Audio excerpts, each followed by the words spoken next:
जीचीएल्स global update में आप सभी का स्वागत है। लेबनान में पेजर अटैक और नसरुल्लाह की मौत के बाद निराश और मायूस बैठा था कमजोर ईरान, लेकिन तभी रूस के राष्ट्रपति पुतिन ने किया एक ऐसा धमाका कि भारत में लोगों को याद आ गया 1971। जी हाँ, रूस के पुतिन कमजोर देशों की मदद करने के लिए जाने जाते हैं। किसी ज़माने में भारत को बचाने के लिए रूस ने दुनिया से टकराया और आज वह कमजोर इराक के साथ खड़ा हो गया है। पुतिन ने ईरान से कहा है कि मैं हूं ना, टेंशन क्यों लेते हो, हमला शुरू करो। ठीक इसी प्रकार 1971 युद्ध में भी भारत बांग्लादेशी घुसपैठियों से परेशान हो चुका था और पाकिस्तान पर हमला करने से डर रहा था, क्योंकि पाकिस्तान के साथ सारे पश्चिमी देश खड़े थे। लेकिन तभी रूस ने भारत को हिम्मत दी, अपने युद्ध पोत भेज दिए। इसके बाद भारत ने पाकिस्तान को इतना मारा कि उसके टुकड़े हो गए।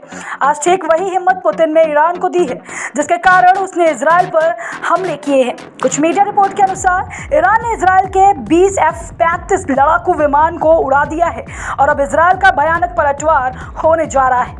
और हम यहाँ पर लेक्चर देने नहीं आए, बल्कि यह बताने आए हैं कि इजराइल ईरान के किन किन ठिकानों पर हमला करेगा और ईरान इजराइल युद्ध में भारत समेत कौन सा देश किसका साथ देगा। लेकिन सबसे बड़ी ध्यान देने वाली बात तो यह है कि ईरान ने इजराइल पर हमला करने से पहले रूस से परमिशन ली थी। इसका सबूत आपको आगे मिलेगा। यानी इस युद्ध में अमेरिका और रूस खुलेआम टकरा सकते हैं। जैसे ही रूस ने ईरान को ग्रीन सिग्नल दिया है कि मारो, हमला शुरू करो, ठीक वैसे ही ईरान ने इजराइल के ऊपर सैकड़ों मिसाइल बरसा दिए हैं, जिसमें बताया जा रहा है कि इजराइल के 20 F-35 लड़ाकू विमान तबाह हो गए हैं। यानी कि इजराइल की धरती पर अमेरिका का सबसे एडवांस लड़ाकू विमान को उड़ा दिया गया। अगर मीडिया रिपोर्ट सही है तो ईरान की उल्टी गिनती शुरू हो चुकी है। उधर अमेरिका के सैनिक और युद्धपोत इजराइल की रक्षा के लिए मिडल ईस्ट में पहुंच चुके हैं। पूरी दुनिया दो साइड में बट चुकी है और भारत इजराइल का पक्ष लेता दिखाई दे रहा है। लेकिन आइए समझते हैं कि बाकी महाशक्तियां कहां खड़ी हैं। भारत क्या करता है यह देखना दिलचस्प होगा, क्योंकि एक तरफ इजराइल ने भारत को एक से बढ़कर एक हथियार, ड्रोन और डिफेंस सिस्टम दिए हैं, तो वहीं दूसरी तरफ ईरान ने भारत को सेंट्रल एशिया में पहुंचने के लिए अपना पोर्ट दे दिया है। इजराइल के लड़ाकू विमानों का तबाह होना अपने आप में बेहद संवेदनशील घटना है। इसे सुनकर पूरे मिडल ईस्ट में हड़कंप मचा हुआ है, क्योंकि यह कोई आम घटना नहीं है। पिछली बार जब ईरान ने इजराइल की धरती पर अटैक किए थे तो ईरान के पूरे टॉप लीडरशिप खत्म कर दिए गए थे, जिसमें उसके राष्ट्रपति, विदेश मंत्री समेत मुख्यमंत्री और दर्जनों अधिकारी मारे गए थे। अब इजराइल ईरान को किसी भी कीमत पर छोड़ने वाला नहीं है। इजराइल का पलटवार सुनिश्चित है, क्योंकि वह किसी भी तरह की चुनौती को नजरअंदाज नहीं करता। इजराइल अपनी सैन्य क्षमता के लिए दुनिया में जाना जाता है और उसके पीछे हमेशा अमेरिका, उसके हथियार और उसके सैनिक तैनात रहते हैं। इसलिए इजराइल अपने दुश्मनों को कभी नहीं छोड़ता। उदाहरण के लिए इजराइल ने 1981 में इराक के ओसिरिक परमाणु रिएक्टर पर हमला कर उसे नष्ट कर दिया था, ताकि इराक परमाणु हथियार ना बना सके।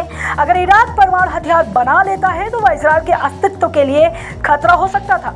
लेकिन इजराइल के लिए सबसे बड़ी दिक्कत है कि इस वक्त ईरान के साथ खुले तौर पर रूस खड़ा है। ईरान ने यह कदम बिना सोचे समझे नहीं उठाया है, बल्कि रूस का ग्रीन सिग्नल मिलने के बाद ही ईरान ने इजराइल पर हमला किया है। महज 2 दिन पहले ईरान के सुप्रीम लीडर से मिलने के लिए पुतिन ने अपना खास दूत भेजा था।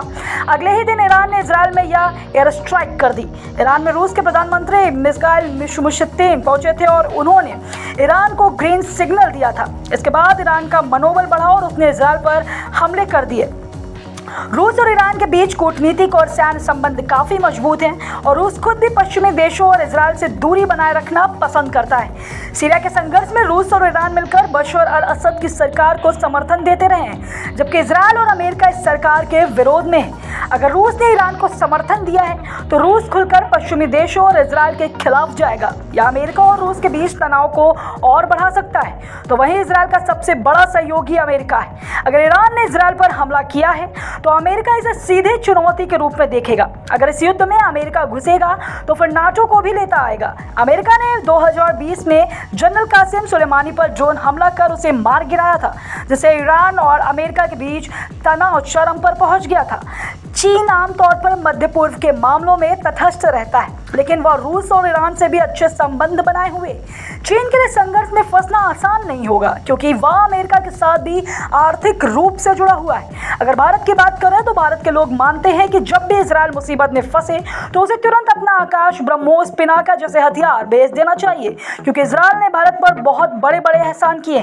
अब देखिए, इजराइल को हथियार भेजना है या नहीं भेजना है, या डिसीजन तो अजीत डोभाल करेंगे, लेकिन इजराइल को हथियार भेजते वक्त हमें इस बात को भी ध्यान में रखना होगा कि ईरान ने अपना चाहबार फौज हमें दिया हुआ है। इसके साथ ही हमारा परम मित्र रूस भी ईरान के साथ खड़ा है। कुल मिलाकर भारत को बेहद सोच समझकर कदम उठाने होंगे, क्योंकि हमारी विदेश नीति स्वतंत्र है। हम किसी गुट के नहीं हैं। हम ना तो रूस गुट के हैं और ना ही अमेरिका गुट के हैं, ना ही चीन गुट के हैं, और हम तो सिर्फ भारत गुट के हैं। यह हमला पूरे मध्य पूर्व में अस्थिरता बढ़ा सकता है। अन्य देशों जैसे सऊदी अरब और तुर्की की भूमिका भी महत्वपूर्ण होगी। सऊदी अरब निशान का, इसके साथ ही ईरान का विरोधी कहा जाता है और इजराइल के साथ उसकी खुफिया साझेदारी है, इसलिए सऊदी अरब भी इजराइल को समर्थन दे सकता है। तुर्की ईरान के समर्थन में खड़ा हो सकता है, जबकि वहीं दूसरी तरफ वह नाटो का सदस्य भी है, इसलिए अमेरिका के खिलाफ खड़े होने से डरेगा। अगर यह संघर्ष बड़ा होता है तो यह केवल इजराइल और ईरान तक सीमित नहीं रहेगा। इसमें लेबनान के हिजबुल्लाह, गाजा की हमास, सीरिया के अन्य समूह भी शामिल हो सकते हैं। यह पूरा क्षेत्र एक युद्ध क्षेत्र बन सकता है, जिससे वैश्विक तेल आपूर्ति, व्यापारिक मार्ग और पूरी दुनिया की अर्थव्यवस्था प्रभावित हो सकती है।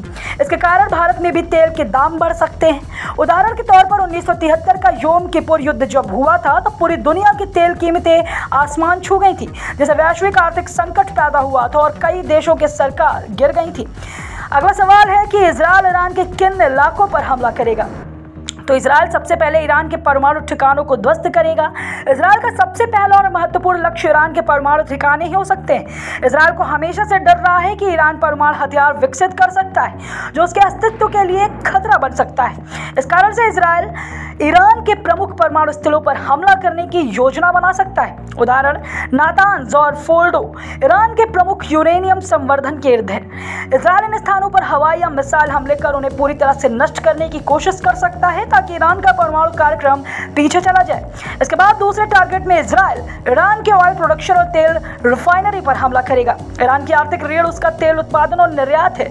इजराइल अगर ईरान की अर्थव्यवस्था को ध्वस्त करना चाहे तो वह उसके तेल उत्पादक क्षेत्रों और रिफाइनरियों पर हमला कर सकता है। इससे ईरान की तेल आपूर्ति रुक जाएगी और उसकी आर्थिक स्थिति कमजोर हो जाएगी।